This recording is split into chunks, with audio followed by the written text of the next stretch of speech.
Bagaimana sepak bola Spanyol ini bisa menaklukkan dunia.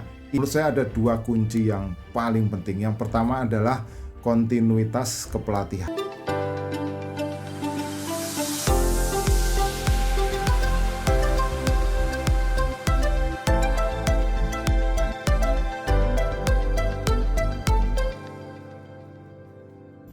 Salam pemirsa, ketemu lagi di Titis Corner bersama saya Titis Widiatmoko. Dan Spanyol berhasil merebut medali emas Olimpiade 2024 di Paris cabang sepak bola setelah mengalahkan tuan rumah 5-3 dalam sebuah pertandingan dramatis yang sangat seru di Parc des Princes di depan 48.000 penonton yang mayoritas adalah pendukung Prancis. Nah, ini menambah dominasi Spanyol di sepak bola dunia setelah mereka tim senior juara Euro 2024. Tim wanita Spanyol juga juara Piala Dunia 2023, ditambah lagi dengan gelar atau emas Olimpiade 2024. Nah, saya akan membahas bagaimana sepak bola Spanyol ini bisa menaklukkan dunia. Ini yang akan menjadi sebuah pembahasan yang menarik. Dan kalau kita ingat sukses di 2024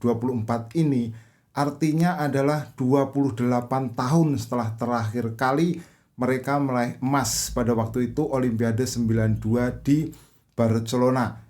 Kita masih ingat ada Pep Guardiola di situ, ada Jose Amavisca di antara pemain Spanyol yang memberikan emas untuk negaranya. Dan setelah itu mereka tidak pernah mendapatkan emas meskipun mereka sempat tampil dalam 2 kali final, yaitu pada 2000 di Sydney mereka kalah dari Kamerun di mana di situ ada Samuel Eto'o, dan kemudian 2020 di Tokyo mereka kalah dari Brazil.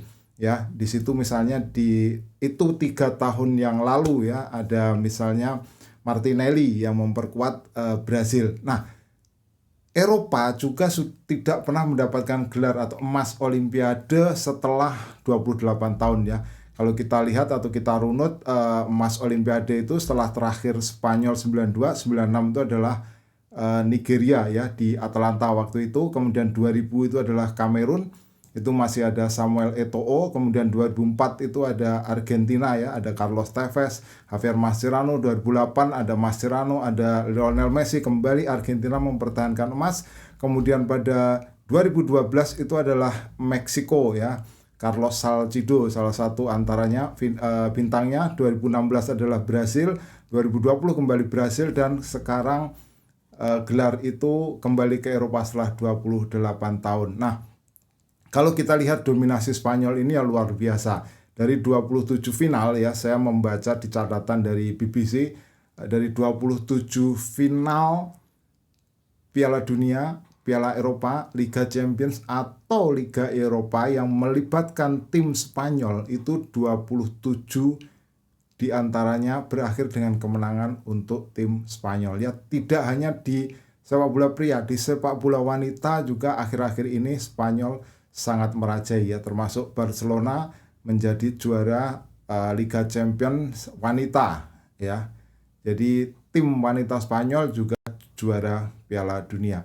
Nah, bicara tentang pertandingannya ini sangat dramatis ya. Kalau Anda nggak menyaksikan secara langsung ya bisa saya sampaikan Anda rugi kalau tidak bisa menyaksikan secara langsung partai antara Spanyol lawan Prancis dini hari tadi ya, berakhir hingga dini hari tadi. Prancis unggul lebih dulu lewat Enzo Miot di menit ke-11, kemudian Spanyol mencetak 3 gol dalam kurun 10 menit lewat Fermin Lopez menit 18 dan juga menit 25, dan Alex Baena itu menit 28. Jadi hanya dalam 10 menit 3 gol. Gol dari Alex Baena ini yang luar biasa, gol lewat tendangan bebas yang bahkan kiper Prancis itu sama sekali tidak bisa memberikan reaksi terhadap tendangan bebas dari Alex Baena ya. Guillermo Reste itu kipernya Prancis ya, dia nggak bergerak.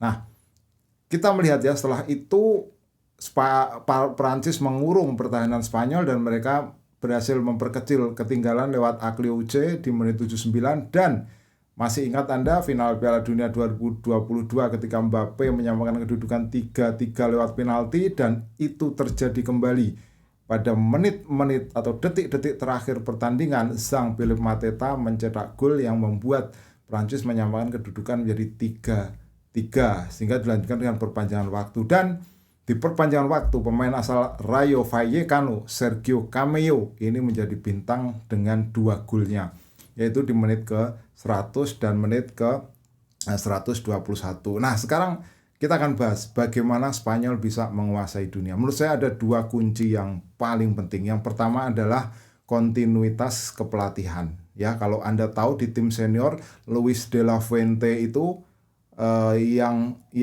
membawa Spanyol juara Euro 2024 itu juga pernah melatih Spanyol U19, Spanyol U21, Spanyol U23. Jadi Luis de la Fuente tidak hanya mengkreasi tim untuk saat itu, tapi juga tim untuk masa depan. Bersama tim U19, U21 juga Luis de la Fuente ini pernah menjadi pelatihnya yang menjadi juara di Euro. Hal yang sama juga terjadi pada pelatih Santi Denia. Santi Denia ini dia menjadi pelatih Spanyol U17, Spanyol U21 dan Spanyol U23. Jadi dia sudah betul-betul kenal timnya. Ini juga tim yang menjadi juara Euro U17 pada tahun 2017 ya, mayoritas. Jadi sudah saling kenal, sudah tahu, sudah bisa menerapkan pendekatan taktik yang sama, bisa menerapkan filosofi yang sama, bisa menciptakan tim yang koheren dan bersatu. Ya, itu faktor penyebab pentingnya. Jadi kontinuitas kepelatihan. Nah, yang berikutnya adalah gaya main ya, gaya main yang kalau kita tahu memang mereka sudah didoktrin dengan gaya main tersebut untuk jangka waktu yang sangat panjang. Nah, kalau kita tahu era kejayaan Spanyol 2008 Euro, 2010 Piala Dunia, kemudian 2012 Euro, zamannya Xavi, Iniesta, itu mereka dikenal dengan apa yang disebut tiki taka ya. Jadi sudah saling kenal strateginya penguasaan bola, umpan-umpan pendek, terus berusaha memperdaya lawan lewat umpan-umpan pendek, bola terus bergulir dalam penguasaan bola mereka. Nah, mungkin ya kalau kita melihat ya, taktik kan berevolusi seiring perkembangan waktu, taktik terus berkembang, dan kita tahu gaya main tiki taka ya sudah berubah ya. Tetapi pendekatannya itu ya tetap sama ya, prinsipnya itu tetap masih bertahan sampai sekarang, yaitu prinsip penguasaan bola. Kemudian teknik individu, kemudian positioning pemain juga.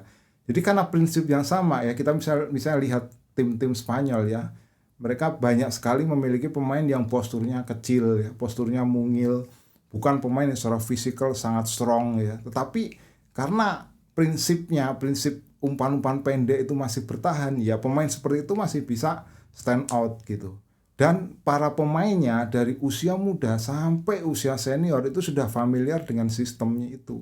Di semua level mereka sudah familiar dengan sistem itu. Nah, itu yang membuat Spanyol bisa berjaya di level dunia di segala usia ya. Selamat untuk Pau Cubarsí, Eric Garcia, Juan Miranda, Alex Buena, kemudian Sergio Gomez dan kawan-kawan, Fermin Lopez juga, dan Sergio Cameo. Nah, Anda sudah menunjukkan kepada dunia bagaimana membuat atau menyusun tim sepak bola yang bisa berjaya di berbagai level. Sekian, silakan jika Anda punya komentar, tulis di kolom komentar. Kita ketemu dalam pembahasan berikutnya. Salam.